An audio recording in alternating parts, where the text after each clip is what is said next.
A prince so brilliant his own enemies wept for him. A warrior so feared he captured an entire kingdom's king in open battle. A man so destined for greatness, he never sat on the throne.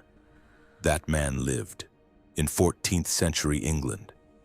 And George R.R. Martin took his life, his death, and his tragedy, and turned him into Baelor Breakspear Targaryen.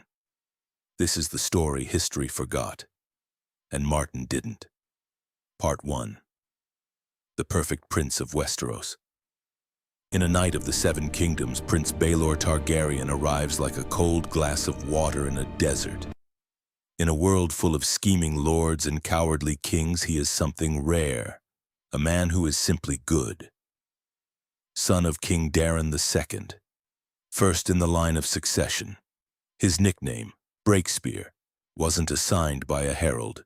It was earned in blood and broken lances, tourney by tourney, battle by battle. He crushed the Blackfyre Rebellion when the Targaryen dynasty was tearing itself apart from within. He fought not for glory, but because the realm needed him to. Lords followed him not out of obligation, but out of genuine belief that this man was something the world rarely produces. And then, at a tournament in Ashford, he died. Not in battle, not in glory. A grotesque, quiet death, the kind history reserves for men it wants to humiliate. His father outlived him. The throne stayed empty of the one man built to fill it. Westeros lost its best hope, and nobody could explain why the world works that way. Except, history already had the answer. 700 years earlier. Part 2. Edward the Black Prince Edward of Woodstock, born 1330. Eldest son of King Edward III of England. At 16 years old, he rode into the Battle of Crécy against a French army 3 times the size of his own. His father, watching from a hilltop, received a desperate message from his commanders. Send reinforcements. The prince is in danger. Edward III sent them back with 4 words. Let the boy earn it. He did. Crécy became a massacre in England's favor. But his defining moment came 6 years later at Poitiers, 1356. Outnumbered, trapped, no room to maneuver. Edward didn't retreat. He attacked and captured King John II of France in the field, the sitting king of the most powerful nation in Europe. A prisoner, led through the streets of London in a procession of velvet and humiliation. All of Europe stopped breathing. Edward wasn't just a military commander. He was a living myth. The physical proof that chivalry wasn't just a story nobles told their children. He was adored, celebrated, and followed with a loyalty that bordered on worship. He was going to be the greatest king England had ever seen. And then, he got sick. For the last years of his life, Edward was so ill he had to be carried to Parliament on a stretcher. He gave his final public speech lying flat on his back, a broken titan still trying to hold the kingdom together by sheer force of will. The crowd wept openly. He died in 1376. His father, Edward III, died the following year. 1 year. Edward missed the throne by 1 year. Okay. Stop. I need you to feel the weight of what that means. This man spent his entire life being told, by his father, by his court, by the whole of Europe, that he was the answer. That everything broken in the kingdom would be fixed the moment he wore the crown. And he died in a bed. 1 year too soon. Never king. That's not fiction. That's not George Martin. That happened. And when Martin sat down to write Baelor Breakspear, he didn't have to invent the tragedy, he just had to remember it. Part 3. The Blueprint.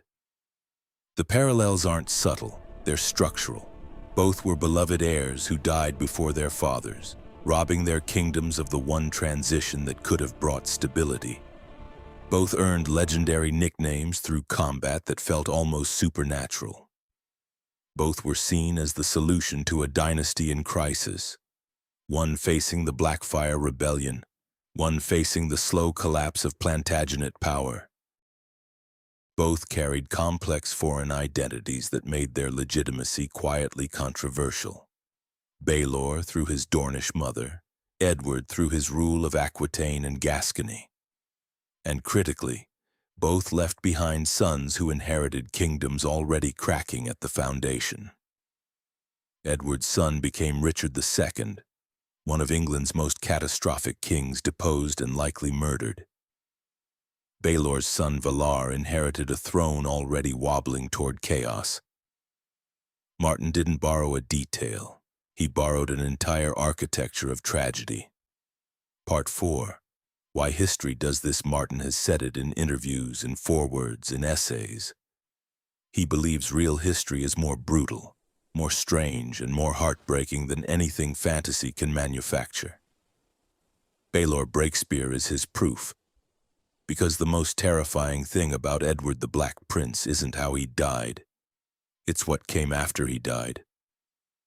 Without him, Edward III, old, grieving, lost, collapsed into senility. The court fractured. Richard II ascended as a child, grew into a tyrant, and was eventually overthrown. The Wars of the Roses were still decades away, but their roots were planted the moment England lost its best king before he could reign. One man's early death, a kingdom unmade. The princes built for greatness are sometimes the ones history chooses to break. Not because they failed, but because the world is indifferent to deserving. Martin didn't invent that truth. He just made sure we'd feel it. Edward the Black Prince, Baelor Breakspear.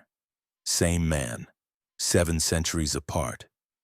Now the comment section is open and I genuinely want to fight about this. Is Baelor Targaryen the most faithful historical portrait in all of Martin's writing?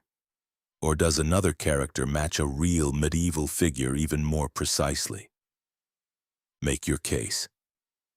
Name the character, name the real person, and give me your argument. The most convincing reply gets pinned, and might just become the next video. Subscribe if you want to keep going down this road. Because next week we're finding the real civil war that George Martin used to build, the Dance of the Dragons. And it is so much worse than anything you've seen on screen.